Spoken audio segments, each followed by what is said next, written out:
వేసే టయానికి వస్తారు సార్. వచ్చిందే ఏమ్మా వీటికి వచ్చేస్తే గంట ఊరికే అంతా రెడీ చేసేస్తాంలేమ్మా. ఈసారికి ఓటు వేసేయండి మా మన తెలుగుదేశానికి వేసేస్తే భారతమ్మ రోడ్డు అంతా వేసేసి కాలువలంతా కట్టేస్తాము. ఇప్పుడు తెలుగుదేశం గెలిచిందంటే సాల్మా అనేసి అనేది నువ్వు నుండి కొంచెం అనేది అట్లా అనేసి పోతే మళ్ళీ ఈ పక్క తిరిగి చూడరు.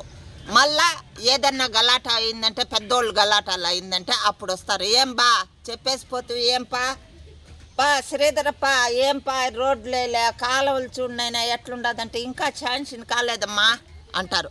ఆ కమిషనర్ని పోయి కమిషనర్ని అడిగితే ఎవరమ్మా గంట ఊరా వచ్చేస్తాం వేస్తాము పోండా మీకు ఇంకేం పంగుండేలే ఇది సార్ ఆడా అని చెప్పల్లా.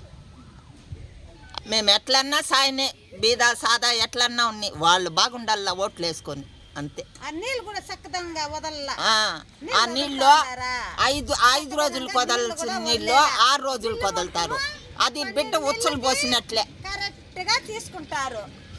మళ్ళా కిస్తులు కట్టలేదా ఏమ్మా కట్టలేదు కిస్తులు కట్టు నీళ్లు బిల్లులు కట్టలేదే ఏమి ఎన్ని రోజులైనా పెట్టుకుంటారే అని దబాయిచ్చల్లా వచ్చి 9:45 నిలిపేస్తాడు. మాకేం నీళ్లు పడేది కరెంట్ బిల్లు కడతా ఉండలేదా నీళ్ళు బిల్లు కడతా ఉండదా అదంతా కరెక్ట్ గా కట్టేయాల వాళ్ళకు ప్రభుత్వానికి కరెక్ట్ గా చేరాలా. మేము బీదా సాదా ఉండేవాళ్ళు రోగానికి రోజుకి ఒక రోజు గమ్మున ఉండాలా రెండో రోజు 1000 రూపాయలు 2000 రూపాయలు ఆసుపత్రికి ఎక్కువ పోవాలా.